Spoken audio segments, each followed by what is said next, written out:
Siman, sebelum saya mulai juga, saya tentu berbicara bukan karena lebih tahu daripada Anda semua, tapi kita menjalankan firman Allah Subhanahu wa taala, "Wa dzakir fa inna dzikra tanfa'ul mu'minin." Saling memberikan peringatan karena peringatan bermanfaat bagi orang-orang beriman. Dan juga sabda baginda Nabi sallallahu alaihi wasallam, "Ad-dinun nasiha." Agama ini semua isinya nasihat. Kita coba fokus tentang masalah sukses dalam mendidik anak, saudaraku seiman. Saya coba merenung-renung pada saat melihat tema ini, maka saya melihat yang paling tepat untuk kita buka, yaitu hadis Nabi Sallallahu Alaihi Wasallam yang kita semua sudah tahu, hadis Bukhari Muslim, di mana beliau bersabda, "Kullukum ra'in wa kullukum mas'ulun ar-ra'iyati."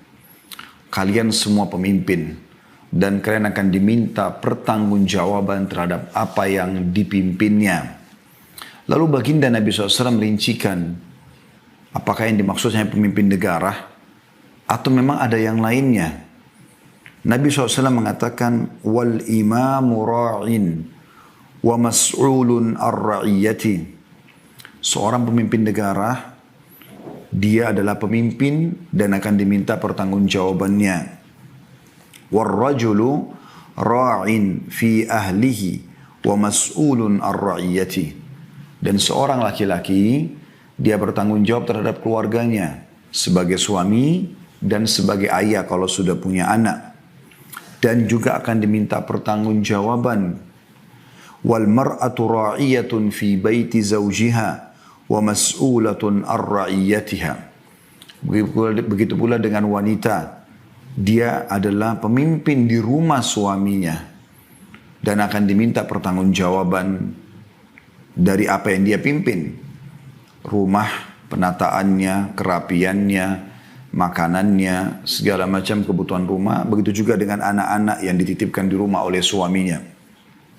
Wal khadimu ra'in fi mali sayyidihi wa mas'ulun ar-ra'iyati. Seorang pembantu, seorang pegawai, staf, mereka adalah pemimpin di harta pemimpinnya atau tuannya, atasannya, dan dia juga akan diminta pertanggungjawaban atas apa yang dipimpin itu. Wa kullukum ra'in wa mas'ulun ar-ra'iyati. Maka sadarilah, kata Nabi SAW, kalian semua pemimpin dan akan diminta pertanggungjawaban dari apa yang kalian pimpin tersebut. Juga dalam hadis Bukhari Muslim yang lain, kalau di hadis pertama tadi kita sudah tahu kita semua adalah pemimpin, ya. Jadi tidak harus lingkupnya adalah pemimpin negara, tapi seorang suami, ayah, seorang istri, ibu, seorang atasan, seorang bawahan, semuanya bertanggung jawab.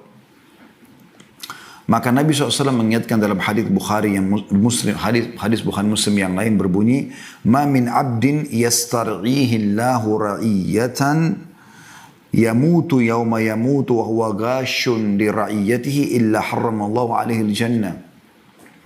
Tidak ada seorang hamba pun yang telah Allah bebankan padanya kepemimpinan. Tadi sudah dirincikan di hadis pertama siapa saja pemimpin-pemimpin tersebut. Lalu kemudian dia mati sementara dia menipu, ya, atau membengkalaikan yang sedang dia pimpin, kecuali Allah akan haramkan baginya surga. Jadi coba Anda renungi baik-baik dalil-dalil seperti ini supaya kita tahu apa yang sedang kita bahas ke depan. Ada tanggung jawab di sini. Juga Nabi SAW bersabda dalam hadis riwayat Ahmad dan juga Bukhari sebutkan dalam adab mufrad yang artinya, berilah nafkah anakmu dari harta bendamu dan jangan angkat tongkatmu ke tubuh mereka untuk mendidik, serta ajaklah mereka takut kepada Allah. Bagaimana Nabi SAW menitik beratkan adanya tanggung jawab orang tua kepada anak. Kalau kita sempitkan bahasan ke sini, karena tentu dengan 1 jam tidak mungkin kita bahas semua pemimpin-pemimpin tersebut. Tapi kita bicara sekarang orang tua kepada anak. Termasuk juga guru-guru di sekolah terhadap anak didiknya, yang merupakan amanah dia terima gaji untuk mendidik mereka. Ibnu Qayyim memberikan sebuah poin peringatan baik dalam buku beliau, yaitu Tuhfatul Maudud bi Ahkamil Maulud. Terjemahannya kurang lebih, Barang siapa yang tidak mendidik anaknya tentang perkara bermanfaat dan menelantarkan pendidikan mereka, maka ia telah melakukan kesalahan yang sangat fatal. Kebanyakan anak rusak karena keteledoran dan kesalahan orang tua yang tidak mau mengajarkan anak-anak tentang pokok-pokok agama Islam. Sehingga mereka hidup dengan penuh penyesalan dan siang-sia. Maksudnya si anak tadi, begitu juga dengan orang tuanya. Mereka menyesal dan akan sia-sia waktunya. Mereka tidak menjadi orang yang bermanfaat. Dan juga orang tuanya tidak mengambil manfaat dari mereka. Sebagian orang tua, ada yang mencela anaknya atas sikap durhaka kepada orang tua. Maka anak bisa membalas mengatakan, wahai bapakku atau ibuku, engkau telah menyia-nyiakanku pada masa kecil, maka pada masa dewasa aku mendurhakaimu. Dan engkau menelantarkanku di masa kecil, maka aku menelantarkanmu ketika engkau menginjak masa tua. Ini kurang lebih teman-teman pembukaan daripada sukses dalam mendidik anak-anak. Sebelum jauh teman-teman kita masuk membahas masalah ini, tentu saya coba ringkaskan karena ini bahasanya cukup panjang. Ada bahasan kami tentang bedah buku ya. Judul bukunya itu, beginilah seharusnya mendidik anak dalam Islam sesuai Al-Quran dan Sunnah. Ini seingat saya kalau nggak salah ada 40 episode. Ya. Tahap demi tahap kita membahas tentang masalah pendidikan anak. Namun karena waktu kita hanya sejam, saya coba padatkan ya. Semoga Allah SWT berkahi. Saya ingin menyinggung dulu tentang makna sukses teman-teman. Banyak orang memahami sukses ini sesuatu yang sangat berat, sulit, ya, butuh upaya yang sangat besar. Padahal sebenarnya sukses itu selalu terjadi dalam keseharian kita. Anda harus merasakan kesuksesan itu di setiap lini kehidupan Anda. Walaupun itu adalah hal yang kecil. Contoh sederhana, Anda haus, kemudian Anda berhasil mendapatkan air sehingga haus Anda hilang. Bukankah Anda sudah sukses menghilangkan haus tersebut? Pada saat Anda lapar, kemudian Anda berhasil mendapatkan makanan dan menghilangkan rasa lapar. Bukankah Anda sukses di poin itu? Kalau Anda tarik ini kepada pasangan hidup juga, istri, suami, Anda berhasil menghilangkan laparnya, hausnya, membantu dia untuk itu, Anda sudah sukses. Bukankah juga terjadi itu pada anak-anak? Pada saat Anda bisa menghilangkan laparnya, hausnya, maka pada saat itu Anda sudah sukses. Anda bisa beristirahat pada saat capek, Anda bisa berbicara pada saat Anda ingin menyampaikan sesuatu, Anda bisa menyanggah, bisa memberi masukan, bisa memulai, bisa menolak dan segala macam adalah kesuksesan.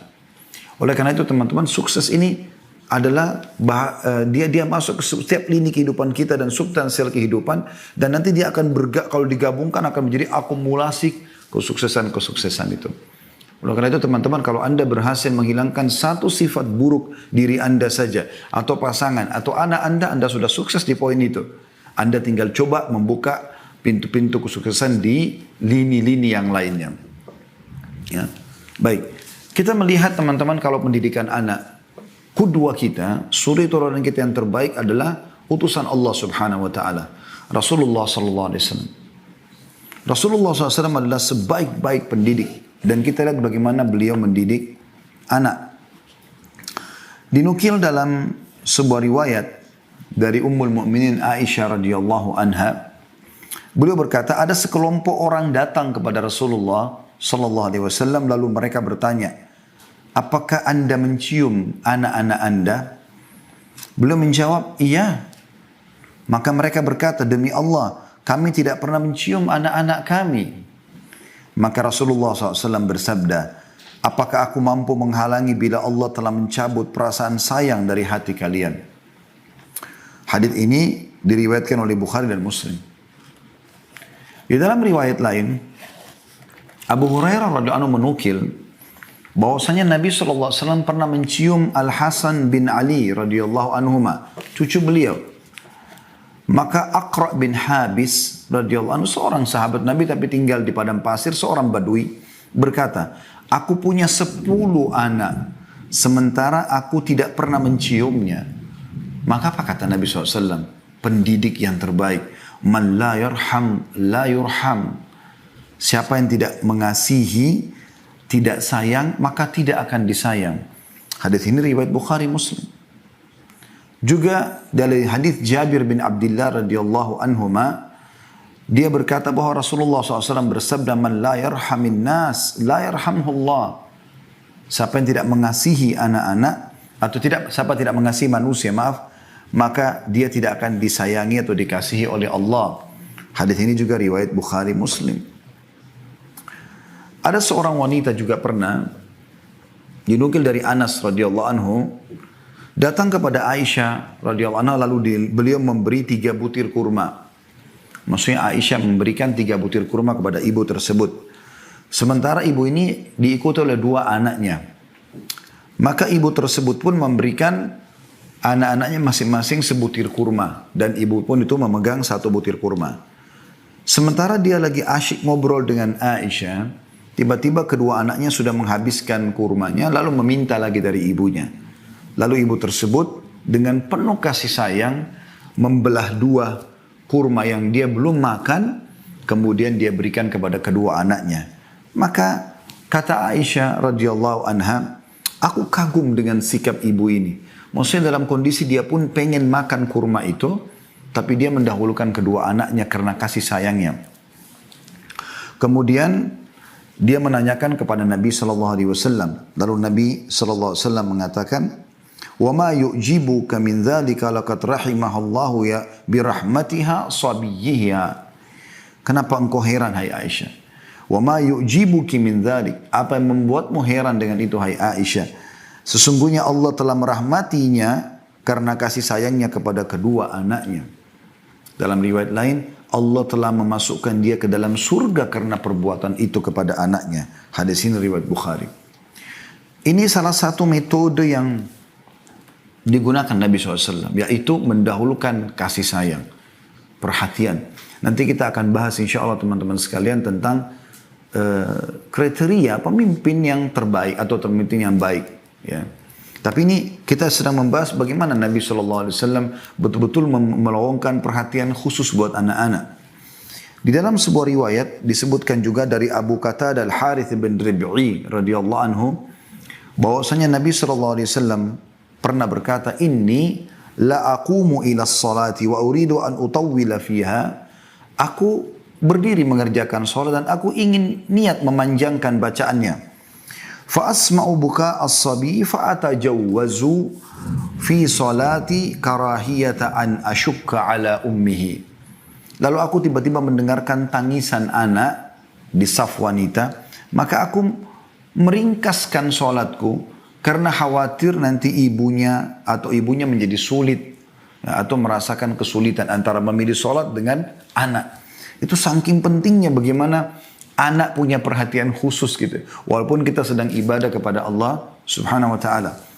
Juga Abu Qatadah menukil, dia berkata radhiyallahu anhu, Rasulullah SAW salat berjamaah sambil menggendong Umamah, ya, anaknya Zainab. Zainab ini anak Nabi SAW radhiyallahu anhu ajma'in. Ketika beliau sedang sujud, Umamah diletakkan di depannya, lalu beliau pada saat berdiri menggendongnya kembali. Dan ini disebutkan oleh hadis atau oleh Bukhari. Juga Abu Hurairah radhiyallahu anhu menukil, dia berkata, saya mendengar dengan kedua telingaku dan melihat dengan kedua mataku bahwa Rasulullah SAW menarik kedua telapak tangan Al-Hasan dan Husain radhiyallahu anhum, cucu beliau, meletakkan kedua telapak kakinya di atas telapak kaki Rasulullah SAW, lalu beliau bersabda, naiklah. Jadi sambil pegang tangannya Hasan dan Husain, lalu menyuruh keduanya naik dari telapak kaki beliau, terus saja menaiki, ya, sampai ke daerah dada Nabi SAW. Lalu Nabi SAW mengatakan, bukalah mulutmu, lalu beliau mencium keduanya. Ya. Lalu beliau mengatakan, ya Allah, cintailah keduanya karena aku mencintainya. Juga Abdullah bin Shaddad radhiyallahu anhu berkata, ketika Rasulullah SAW sholat berjamaah, tiba-tiba datang Al-Husain menaiki punggung beliau. Lagi sholat berjamaah, Husain cucunya datang dan naik ke atas punggung beliau. Sementara beliau sedang sujud. Lalu beliau memanjangkan sujudnya hingga para jemaah mengira ya terjadi sesuatu. Maka Nabi SAW mengatakan, ya, maksudnya orang mengira Nabi SAW sudah meninggal atau apa, kok lama sekali sujudnya. Setelah salam, Orang melihat ternyata di punggung beliau ada Husain, cucunya, masih kecil. Lalu apa kata Nabi SAW? Inna bni irtahalani fakarihtu an uajjilahu hatta yaqdiya hajatah. Sesungguhnya cucuku ini menaiki punggungku, maka aku tidak ingin memburu-burunya hingga dia menunaikan hajatnya. Hadis ini diriwayatkan oleh An-Nasai, Ahmad dan seterusnya. Atau banyak riwayat perawi-perawi yang lain. Anas bin Malik juga radhiyallahu anhu menukil bahwasanya Rasulullah SAW mengunjungi orang-orang Ansar.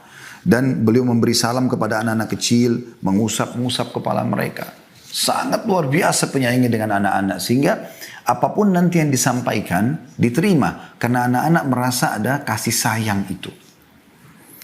Juga Abdullah bin Ja'far, tentu ini tadi diriwayatkan oleh An-Nasai dengan sanad sahih.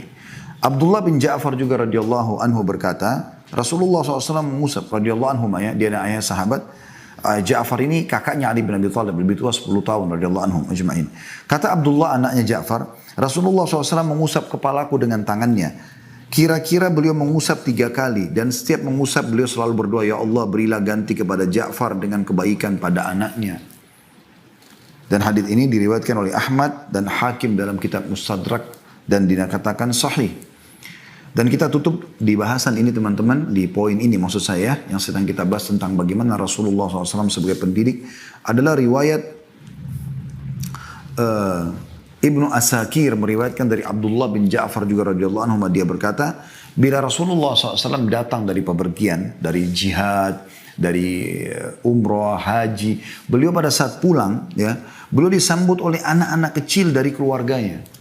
Selalu datang anak-anak di pintu-pintu gerbang Madinah. Pernah suatu ketika beliau datang dari bepergian dan aku adalah orang pertama yang menyambutnya, maka beliau memboncengku di depan beliau, maksudnya menggendong, ya, atau meletakkan di depan tunggangan beliau. Lalu salah satu dari kedua anak Fatimah Al-Hasan Husain datang, lalu Rasulullah SAW memboncengnya di belakang beliau hingga kami masuk Madinah bertiga dalam atau naik satu tunggangan.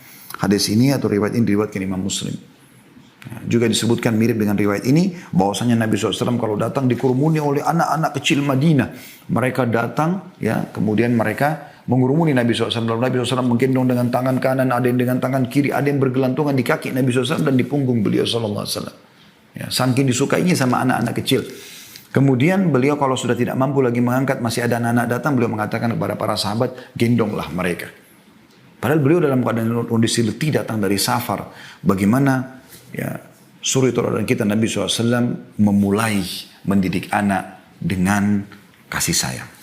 Baik teman-teman sekalian, kita coba lebih dalam membahas masalah ini.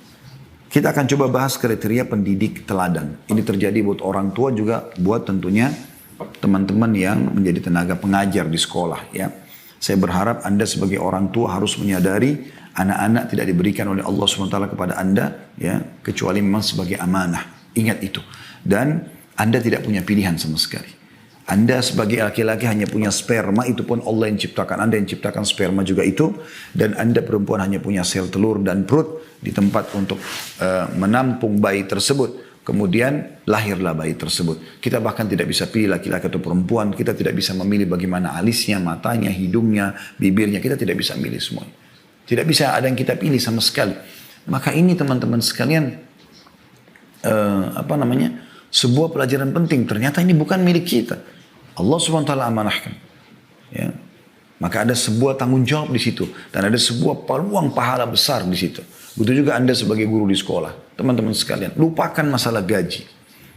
Coba nikmati pekerjaan.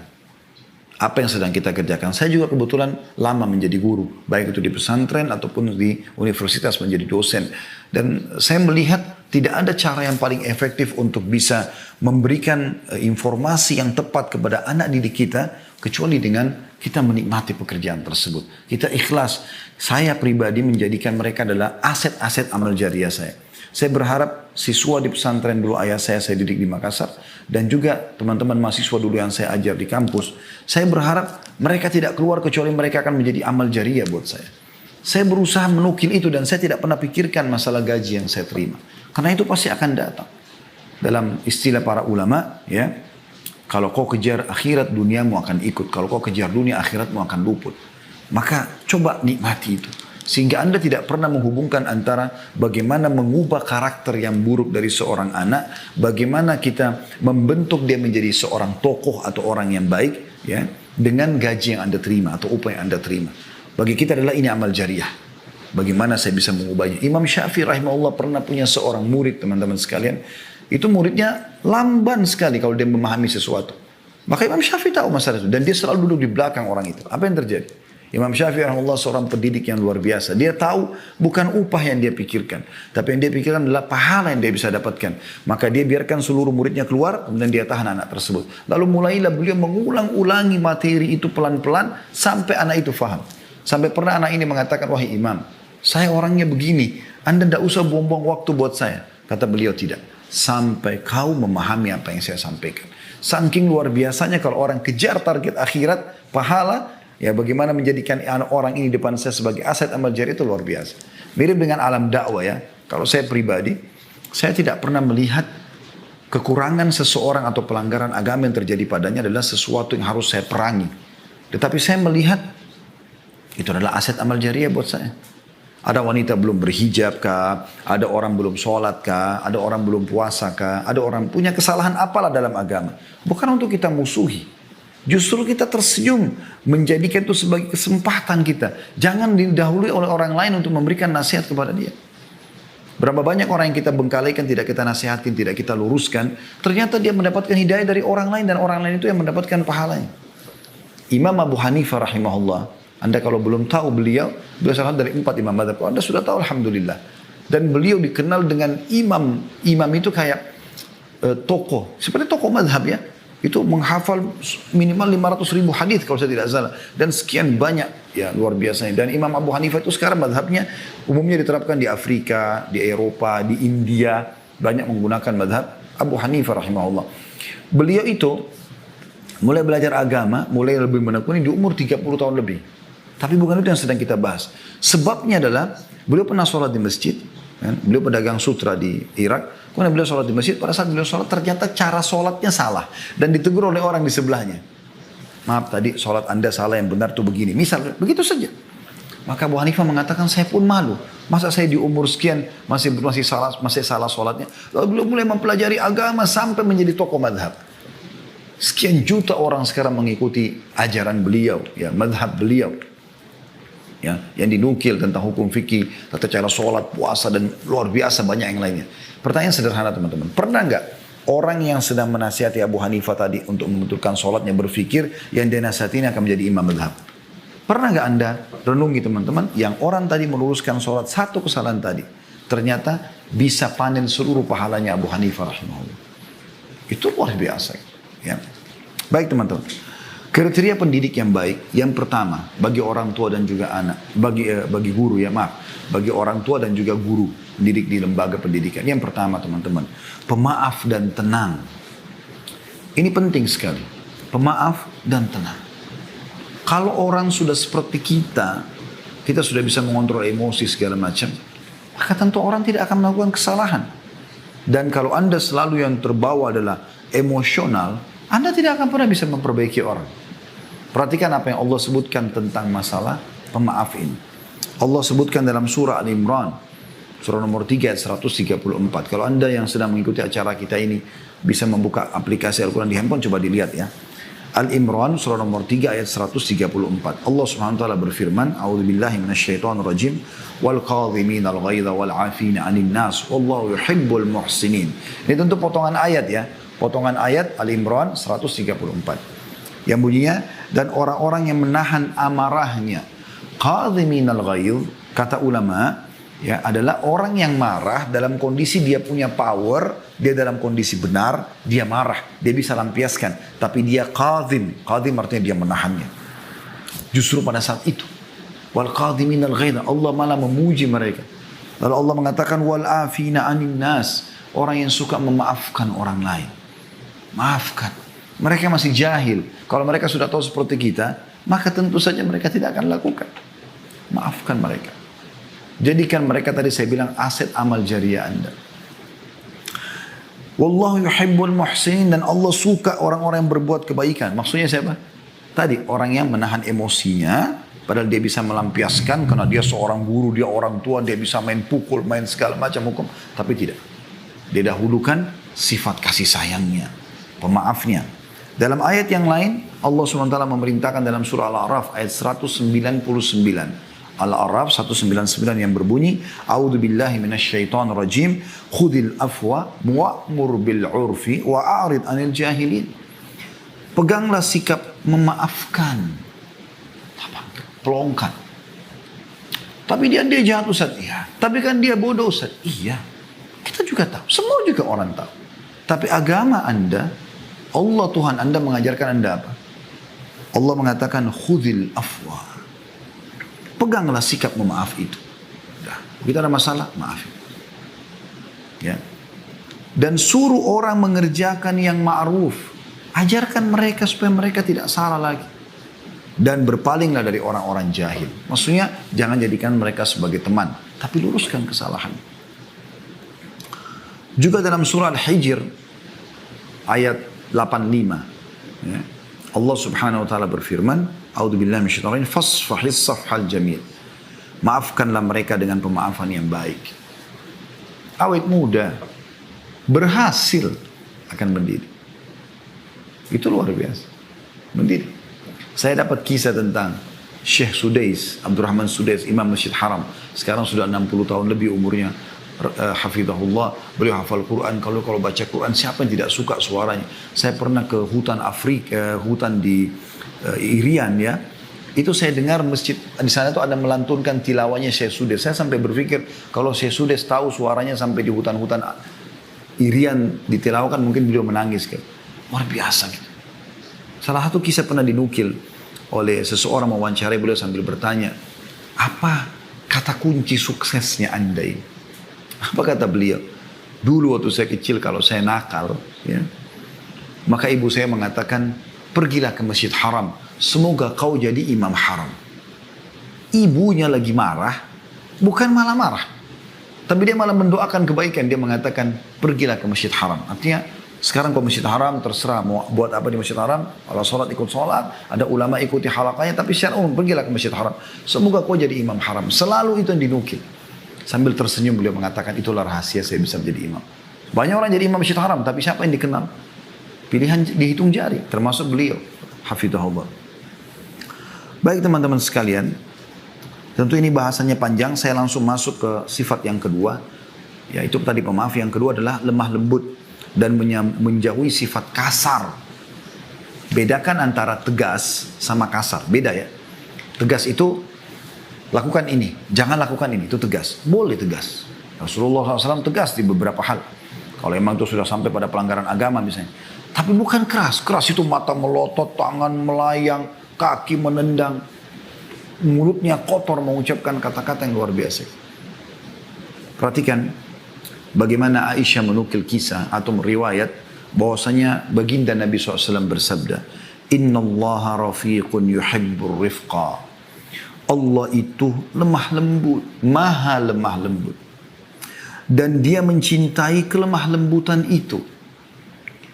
Wa yu'ti 'alal rifqi ma la yu'ti 'alal 'unf.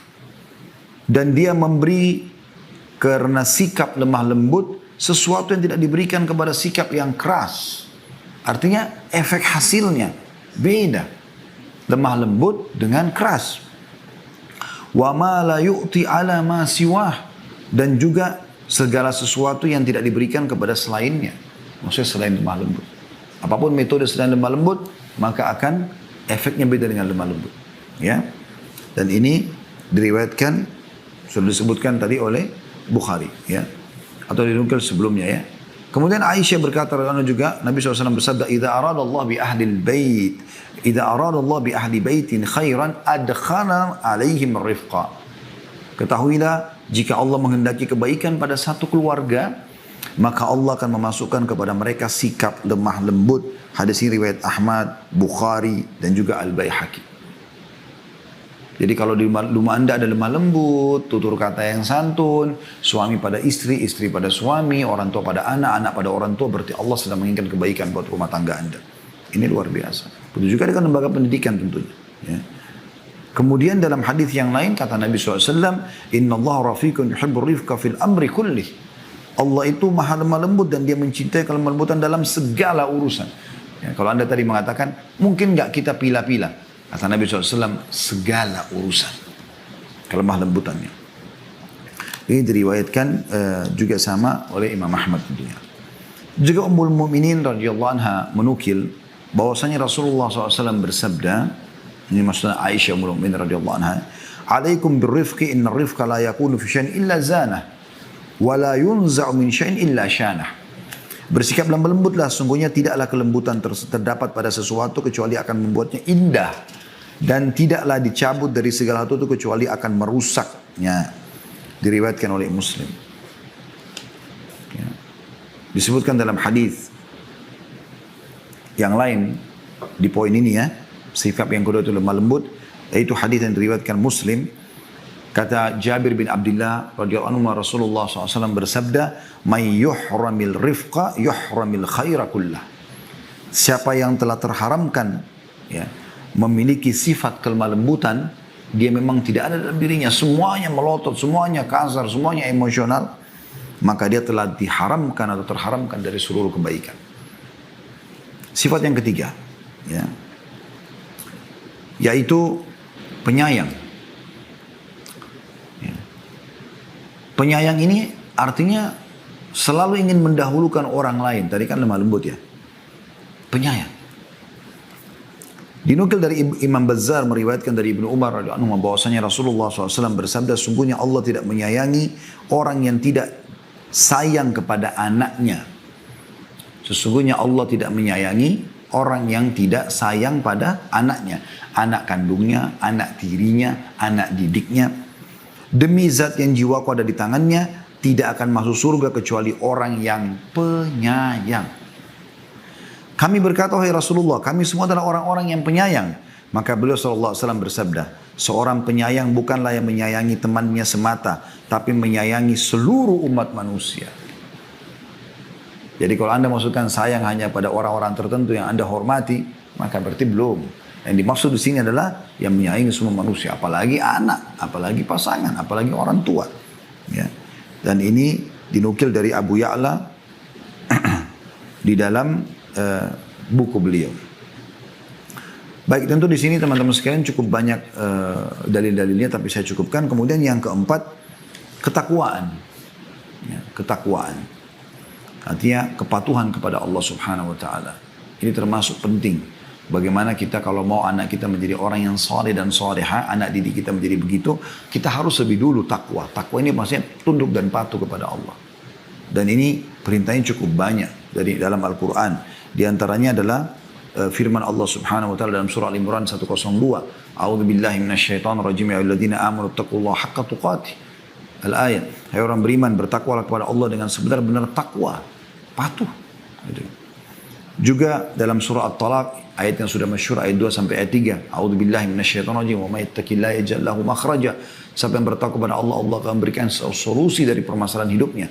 Wa yarzuqhu min haitsu la yahtasib, dan akan memberikan rezeki kepadanya dari tempat tidak disangka-sangka, ya. Jadi bagaimana kita bertakwa kepada Allah Subhanahu wa taala, maka akan ada efek kepada anak-anak tersebut. Kita kalau bertakwa ini kayak mengerjakan perintah-perintah, meninggalkan larangan, anak-anak melihat maka mereka akan mencontohi masalah itu. Ibnu Abbas berkata, radhiyallahu anhuma, taatilah perintah Allah, hindarkanlah diri kalian dari perbuatan maksiat, maka dan perintahkanlah anak-anak kalian untuk berzikir, niscaya kalian akan diselamatkan Allah dari neraka. Mujahid berkata, bertakwalah kamu kepada Allah dan berwasiatlah kepada anakmu dan keluargamu agar bertakwa kepada Allah. Ini seorang tokoh tabi'in. Qatadah juga berkata, hendaklah engkau memerintahkan mereka berbuat ketaatan, melarang dari perbuatan maksiat dan menegakkan agama. Hendaklah kamu menyuruh dan membantu mereka berbuat ketaatan dan engkau jauhkan mereka dari perbuatan kemaksiatan. Sayang sekali betapa banyak sekarang orang tua justru menjerumuskan anaknya pada kemaksiatan. Dari kecil yang ditanamkan itu adalah musik-musik, yang diadakan adalah artis-artis yang non-muslim, yang di kecil ditanamkan tentang kisah-kisah kartun yang khayalan, yang isinya berantem, ya. Ini sering saya bahasakan di pengajian, kalau teman-teman yang sudah pernah dengar tidak asing itu. Kalau yang belum dengar tentu mungkin agak kaget mungkin ya. Tapi Anda coba renungi. Contoh kartun-kartun yang kita biasa suruh anak kita nonton atau biarkan nonton Tom and Jerry misalnya. Apa isinya? 20 menit atau setengah jam isinya adalah berantem antara kucing sama tikus. Apa yang terjadi kira-kira dalam kejiwaan anak kita pada saat mereka selesai nonton? Kalau Anda dudukkan dua adik kakak nonton kartun Tom and Jerry, setengah jam kemudian Anda tutup, Anda matikan, lihat apa yang terjadi. Mustahil mereka tidak berantem. Dan yang lebih bahaya lagi di situ, dinukil banyak sekali hal-hal yang berbahaya. Jatuh dari tangga, yang kena strom, yang ini seakan-akan tidak mati. Masih bisa lari-larian kejaran setelah itu. Kenapa Ustaz bisa tahu? Saya kok waktu kecil tahu, nonton kan. Dan saya, subhanallah, setelah belajar saya melihat, oh ini tidak boleh. Gitu kan. Khayalan. Berapa banyak kita selalu sibuk anak kita untuk menjadi tokoh-tokoh fiktif. Ya, ada Spiderman, ada Superman. Tidak ada orang-orang ini tidak ada. Tapi itu dilahirkan di khayalan anak-anak kita. Waktu dirilis film Spiderman pertama di Amerika, banyak sekali kisah kan, anak-anak diberikan orang tuanya baju, hanya ada yang jatuh dari apartemen, tapi nggak dinukil di berita karena takut nanti film ini nggak laku. Gitu. Anda coba telusuri itu.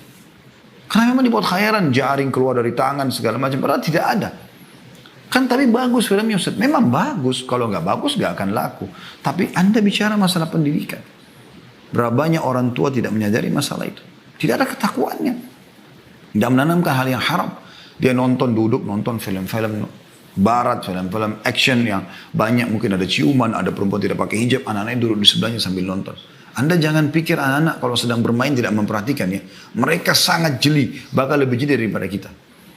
Saya pernah berbicara dengan istri di rumah. Kemudian setelah itu subhanallah anak ini diam.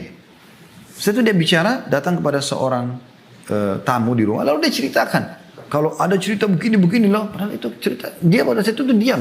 Ternyata dia sedang mencerna apa yang sedang kita sampaikan. Maka bertakwa kepada Allah SWT. Anda kalau lihat cuplikan ciuman di film. Bagi Anda dewasa itu sudah maksiat kepada Allah. Itu dosa, nggak boleh.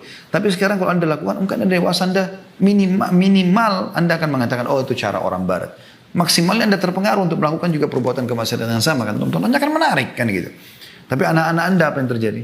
Oh ternyata kalau saya sudah dewasa saya harus begitu. Saya harus punya pasangan, saya harus punya begini dan begitu. Saya pernah bertamu di rumah salah satu kerabat. Kemudian ada tamu datang, kami duduk begitu.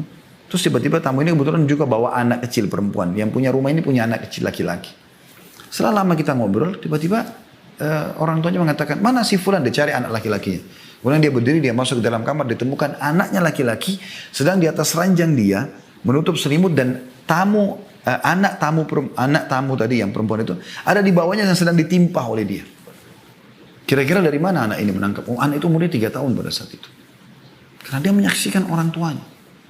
Bertakwa kepada Allah Subhanahu Wa Taala. Harus hati-hati dengan masalah seperti ini teman-teman sekalian.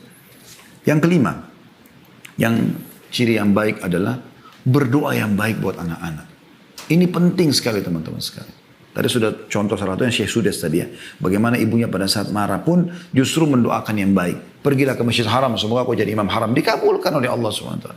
Teman-teman, coba sekarang hindarkan kalimat negatif. Kamu nakal, sok tahu, kamu ini bodoh, atau apalah. Mungkin tidak asing bagi para pendidik dan juga para. Ini tidak baik sama sekali. Apa hasilnya? Apa yang Anda harapkan dari kalimat itu? Yang ada, dia makin merasa, oh iya saya bodoh, oh iya ya saya begini, oh iya ya saya begitu. Kan begitu, tidak mendidik sama sekali. Apanya? Kenapa nggak doakan kebaikan? Semoga Allah berikan kau hidayah. Semoga Allah berikan kau pemahaman. Semoga kau berubah. Semoga kau menjadi tokoh masyarakat. Semoga kau menjadi hafidh Quran. Semoga, kenapa nggak doa itu? Doa yang baik teman-teman sekalian. Karena doa ini mustajab. Kita tidak tahu. Ya. Di dalam sebuah hadis, renungi baik-baik hadis ini teman-teman sekalian. Sabda Nabi SAW, La tad'u ala anfusikum, wa la tad'u ala auladikum, wa la tad'u ala amwalikum, la tuwafiku minallahi sa'atan yus'alu fiha ata'an, fayastajibu lakum. Janganlah kalian mendoakan keburukan terhadap diri kalian. Misal Anda lihat di cermin, kok saya jelek ya? Padahal ini ciptaan Allah. Anda cantik, Anda gagah.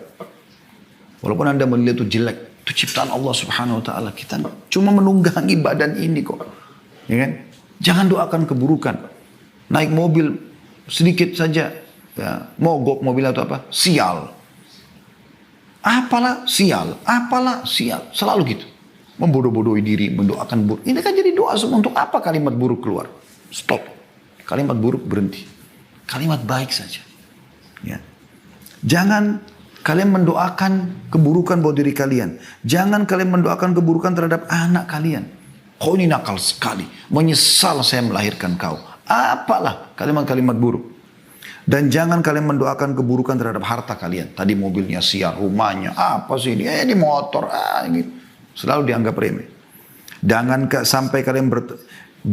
sampai kalian bertepatan pada saat mengucapkan itu dengan saat dimana Allah bila diminta satu permintaan, dengan saat itu maka Allah mengabulkan. Maksudnya jangan sampai itu waktu mustajab. Ya. Dan ini dinukil oleh Bukhari dan Muslim.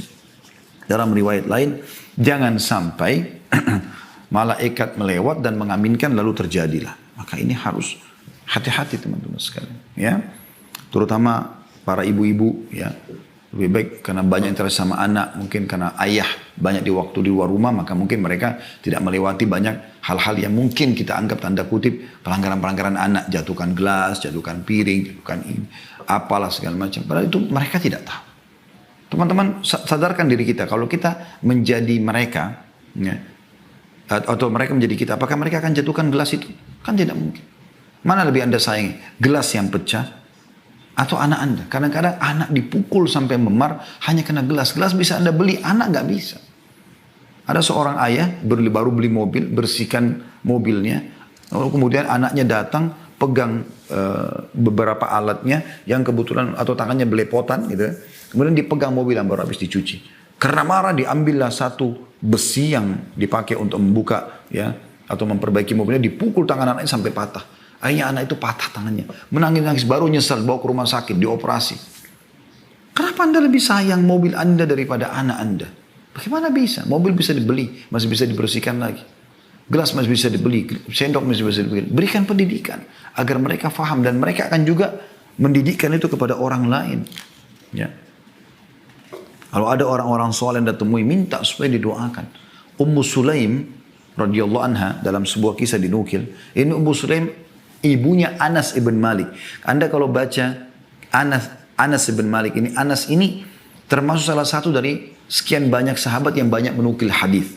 Di antaranya beliau nukil kisah ini. Beliau mengatakan bahwasanya Ummu Sulaim ibuku pernah berkata, wahai Rasulullah, Anas ini anakku menjadi pembantumu. Aku bawa supaya dia membantu kamu dan biarkan dia belajar, didik dia apa saja. Maka berdoalah kepada Allah untuk kebaikan. Untuk dia doakan kebaikan. Jadi Ummu Sulaim minta agar Nabi SAW doakan Anas kebaikan. Maka Nabi SAW doakan, Allahumma akthir malahu wa waladah, wa barik fima a'taitah. Ya Allah, berikanlah kepada Anas harta dan anak yang banyak, dan berkahilah apa-apa yang telah engkau berikan kepadanya. Dalam riwayat Bukhari, dari Anas bin Malik dikatakan Ummu Sulaim membawaku. Kata Anas bin Malik, ibuku Ummu Sulaim membawaku kepada Rasulullah SAW dan menutupi badanku dengan setengah tudungnya dan setengah selendangnya. Kemudian dia berkata, wahai Rasulullah, ini Anas anakku. Aku membawanya kepadamu untuk menjadi pembantumu. Biarkan dia tinggal sama anda. Biarkan dia didik dengan cara anda. Maka berdoalah kepada Allah untuknya kebaikan. Lalu Nabi SAW berdoa, Allahumma akthir malahu wa waladah. Ya Allah, perbanyaklah untuk Anas harta dan anak yang banyak. Maka Anas menceritakan dirinya mengatakan, demi Allah, hartaku banyak melimpah dan sungguh anak cucuku sampai 100 orang pada hari ini. Jadi beliau menukil kisahnya gitu. Ini luar biasa gitu. Dan terlalu banyak kisah yang berhubungan dengan masalah ini. Intinya teman-teman, jangan pernah ya mendoakan kata-kata yang tidak baik. Harus dengan baik gitu kan. Harus dengan baik. Ya, termasuk juga memiliki nama-nama yang baik. Ini masuk dalamnya. Ya. Walaupun ini poin sendiri sebenarnya memiliki nama yang baik ya. Kita bisa masukkan di poin yang ke 6 ya. Yaitu ya, memiliki nama-nama yang baik. Nabi SAW menyuruh kita memiliki nama-nama yang baik. Bahkan beliau menukar nama-nama buruk sahabat. Kalau memang maknanya buruk pada nama-nama yang baik. Dan beliau mengatakan, Habul asma'ilallah. Nama yang paling Allah cintai adalah Abdullah dan Abdurrahman. Ya. Kemudian Anda bisa pilih nama nabi-nabi. Kalau anak laki-laki ya. Kalau perempuan Anda bisa misalnya Adam, Hud, Saleh, Shu'aib. Dan saran saya Anda memilih satu nama saja. Kebiasaan kita di Indonesia ini harusnya kita bisa mengubahnya.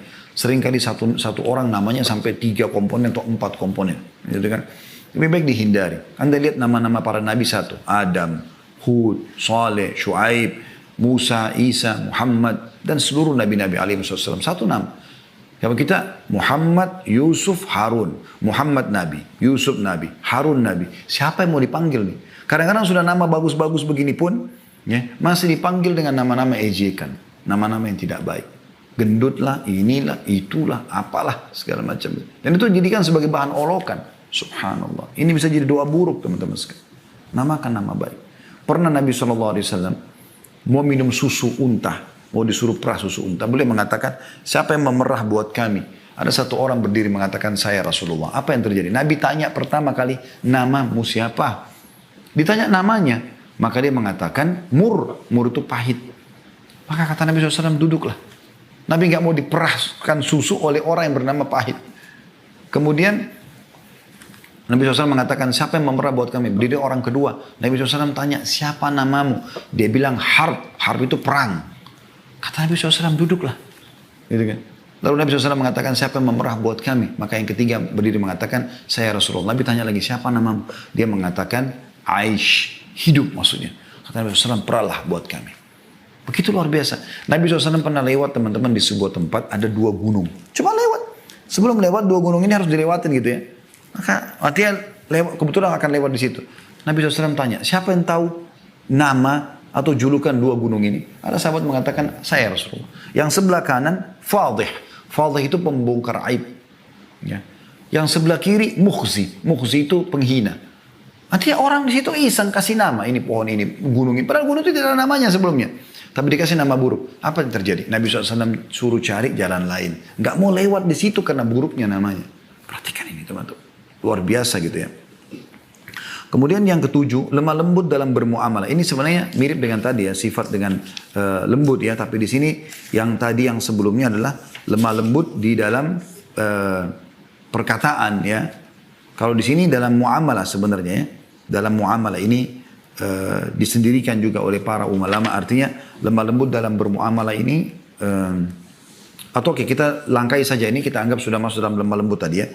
Kemudian kita masuk saja di poin yang ketujuh, yaitu menjauhi sifat marah. Langsung saja ke sifat marah ya, kita sudah cukupkan dengan tadi itu lemah lembutnya.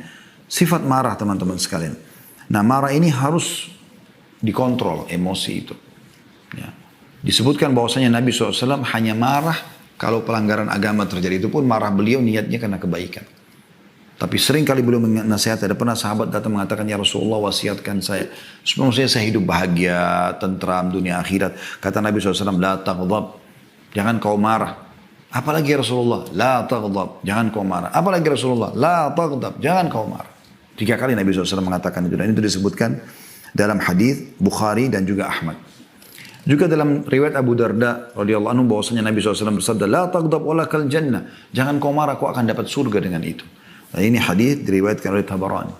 Saya teringat anak saya, Uwais, hafizahullah, semoga Allah jaga beliau. Sekarang umurnya sudah 7 tahunan, anak laki-laki. Waktu awal saya masukkan di sekolah gitu, ada hafalan hadisnya gitu. Nah, hadis ini disebut, diajarkan di sekolah. Ya. La taghdab walakal jannah. Jangan marah bagimu surga gitu. Jadi dia, kalau dia main sama adiknya mulai marah, dia sampaikan, ada hadis loh, la taghdab walakal jannah. Dan dia pernah bilang juga sama ibunya gitu. Pada saat ibunya sedikit mungkin marah dengan beberapa sikapnya, dia mengatakan, la taghdab walakal jannah. Jangan marah bagimu surga gitu. Nah sekarang kami pun kadang-kadang bercanda sama dia. Kalau dia sedikit ada marah sama adiknya, wais, la taghdab walakal jannah. Jangan marah bagimu. Dia tersenyum. Dan ini satu hal yang luar biasa gitu kan. Jadi kita biasakan tidak terbawa dalam arus emosional itu. Baik teman-teman sekalian, kemudian selanjutnya yang ke-8 adalah bersikap adil. Ini juga penting dan tidak pilih kasih. Ya. Dinukil bahwasanya ada seseorang yang bernama Bashir radhiyallahu anhu, sahabat Nabi yang mulia. Dia punya beberapa orang anak, tapi ada satu anaknya namanya Nu'man. Nu'man ini sangat bakti dengan Bashir, lebih daripada saudara-saudaranya. Maka dia datang kepada Nabi SAW. Si Bashir datang, si Ayah datang mengatakan, ya Rasulullah, ini anak saya Nu'man, saya mau kasih sesuatu dia. Maksudnya karena dia lebih bakti daripada saudaranya yang lain. saya mau minta anda jadi saksi. Apa kata Nabi SAW? Apakah kau lakukan itu pada anakmu yang lain? Dia bilang tidak ya Rasulullah. Kata Nabi SAW, kalau gitu saya nggak mau jadi saksi. Lalu Nabi balik bertanya kepada Bashir, mau nggak kau anak-anakmu berbakti secara rata, sama semua? Dari yang pertama sampai yang paling bungsu, semuanya sama. Laki-laki perempuan sama baktinya dengan kau. Atau kepadamu, kata Bashir, iya ya Rasulullah. Kata Nabi SAW, kalau gitu adillah dalam pemberian kepada mereka. Bermuamalah pun begitu. Hati-hati teman-teman. Cium pun usahakan adil. Saya kadang-kadang subhanallah kalau mau terapkan ini, kalau anak-anak pada datang di rumah, saya kalau cium yang satu, saya langsung tanya pada istri saya, mana si fulan, anak kita yang lain. So saya datang saya ciumin juga. Takutnya nanti Allah hisap gitu loh. Saking hati-hatinya. Anas bin Malik berkata, ada seorang laki-laki berada di depan Nabi SAW, lalu putranya datang kepadanya. Lalu dia menciumnya dan mendudukkannya di atas pahanya. Anak laki-laki datang. Kemudian datang putrinya, anak perempuannya. Lalu dia dudukkan di hadapannya, dia tidak pangku. Maka kata Nabi SAW, kenapa engkau tidak menyamakan antara keduanya? Itu luar biasa ya. Berarti harus sama di sini. Nah beda antara warisan dengan hibah. Pemberian itu teman-teman sekalian harus rata. Adil. Ya, rata semuanya. Sama teman-teman di lembaga pendidikan. Rata dalam, jangan pilih kasih. Jangan karena ini pintar, lalu anda pilih kasih dengan tidak. Justru yang tadi saya bilang yang masih bodoh menurut anda itu, anda jadikan dia supaya pintar. Itu baru anda sukses di poin itu. Nah itu penting sekali. Bagaimana kita bisa mengubah orang untuk menjadi lebih baik sehingga kita bisa panen amal jariah. Itu penting teman-teman sekalian. Kemudian yang tidak kalah penting juga teman-teman sekalian adalah kita tutup dengan ini karena waktu asar ya. Sumber pedoman pendidikan. Ya. Yang pertama Al-Quran teman-teman sekalian. Jangan pernah luputkan Al-Quran daripada anak-anak kita. Al-Quran, Al-Quran, Al-Quran selalu saya ingatkan. Ajarkan mereka membaca Al-Quran. Ya. Ibnu Abbas berkata radhiyallahu anhu, barang siapa membaca Al-Quran sebelum umur balik, udah lancar baca Quran, ya, udah mulai menghafal, maka dia termasuk orang-orang yang diberikan hikmah di masa kecil. Begitu juga Ali bin Abi Thalib berkata, Rasulullah SAW bersabda, barang siapa membaca Al-Quran dan menghafalnya, menghalalkan apa yang dihalalkan di dalamnya, dan mengharamkan apa yang diharamkan di dalamnya, maka Allah akan memasukkannya ke dalam surga, dan memberi syafaat kepada 10 dari anggota keluarganya yang telah divonis masuk neraka. Hadis ini riwayat Tirmidzi, Ahmad dan Ibnu Majah. Ini luar biasa. Apa membuat anda ragu tentang Al-Quran? Renungi firman Allah Subhanahu wa taala ini dalam surah Al-Maidah ayat 15 sampai 16. A'udzu billahi minasyaitonir rajim. Laqad ja'akum minallahi nurun wa kitabun mubin. Yahdi bihi Allahu man ittaba' ridwanahu subulas salami wa yukhrijuhum minadh dhulumati ila nuri bi'idnihi wa yahdihim ila siratim mustaqim. Sungguh telah datang kepada kalian cahaya dari Allah dan kitab yang menjelaskan Al-Quran. Dengan kitab itulah Allah memberi petunjuk kepada orang yang mengikuti keridhaannya ke jalan keselamatan. Dan dengan kitab itu pula Allah mengeluarkan mereka dari berbagai kegelapan kepada cahaya dengan izinnya. Dan menunjukkan mereka kepada jalan yang lurus. Kita sayangkan sekali sekarang teman-teman sekalian. Selalu di pendidikan itu dibedakan antara mana yang pendidikan umum, mana pendidikan agama. Kalau pendidikan umum tidak akan dipelajari Al-Quran. Ini aneh sekali. Ini aneh sekali. Di Mauritania saya dengar berita teman-teman sekalian. Walaupun dia dokter, walaupun dia insinyur, walaupun dia jurusan-jurusan umum.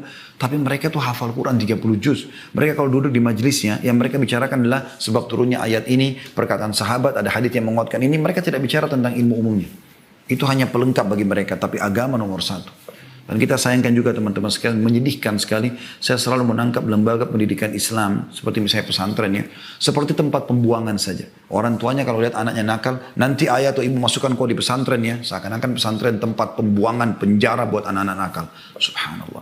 Harusnya anda dahulukan sekolah-sekolah Islam, baru kemudian kalau tidak lolos, baru anda masukkan ke sekolah umum. Lebih parah lagi ada orang memasukkan anak-anaknya ke lembaga-lembaga orang non-muslim, kafir. Katolik lah dan segala macam dengan alasan lebih bagus kurikulumnya. La haula wa la quwata illa billah. Mana lebih baik daripada Al-Quran teman-teman sekalian. Saya pernah masuk pesantren, azan disuruh ke masjid, di kelas kita dengarkan Allah berfirman, kita diajarkan at-tajwid, kita diajarkan makna-makna tadabbur ayat Al-Quran, kita dikasih hafalan Quran, kita dikasih hafalan bacaan sholat dan segala itu yang menolong kita. Yang kedua, sunnah Rasulullah SAW. Ikuti sunnah-sunnah Nabi SAW. Ya, ini harus dinukil untuk kita. Selalu ajarkan teman-teman, Rasulullah bersabda, selalu begitu. Dan biasakan selalu bilang, sallallahu alaihi wasallam. Ini banyak sekali dalilnya teman-teman sekalian. Melihat tinggal 5 menit lagi waktu asar, maka saya harus ringkaskan. Yang jelas teman-teman, Rasulullah SAW adalah sebaik-baik pendidik. Kata Nabi SAW, kullu ummati yadkhuluna jannata illa man aba. Semua umatku bisa masuk surga kecuali yang menolak. Qila wa man ya'ba ya Rasulullah. Siapa yang nolak untuk masuk surga ya Rasulullah? Qala man ata'ani dakhala jannah. Siapa yang mengikutiku pasti masuk surga. Wa man asani faqad aba. Dan siapa yang bermaksiat kepadaku tidak mau ikut petunjukku, maka dia telah menolak. Dan hadits ini diriwayatkan oleh Bukhari. Gitu. Tentu banyak sekali yang harus diperhatikan dalam poin ini. Tapi yang jelas Anda ambil pesannya di sini. Yang ketiga teman-teman adalah jalan para salafus salih. Nukil kepada mereka kisah-kisah sahabat, kisah-kisah Nabi. Ya. Kisah-kisah Nabi dulu, kemudian kisah para sahabat Nabi. Terlalu banyak pendidikan yang harus kita tanamkan dalam masalah ini. Ya. Nukil kisah para sahabat saleh. Ya, ini penting sekali. Kemudian yang terakhir teman-teman sekalian adalah biasakan mereka, setelah yang keempat ya, menghadiri majelis ilmu dan ulama. Selalu begitu. Imam Ahmad terbentuk menjadi pribadi yang luar biasa, itu dikarenakan ibunya luar biasa, selalu menyuruh hadir di ulama sini, ulama itu, ulama ini, dan akhirnya menjadi ulama madzhab. Berapa banyak pahala yang dipanen oleh ibunya, gitu kan. Kemudian yang terakhir teman-teman sekalian, dan ini tidak kalah penting sebagai penutup adalah sandingkan dengan orang-orang saleh, lingkungan yang saleh. Anda sebagai orang tua punya hak untuk bisa melatih mereka atau membentuk mereka untuk berteman dengan siapa. Ya, lembaga pendidikannya, teman-teman bergaulnya, tempat mereka kumpul, maka itu harusnya orang-orang saleh. Dan itu Anda bisa temukan di masjid tentunya, di majlis-majlis ilmu, bukan di tempat lain. Allah.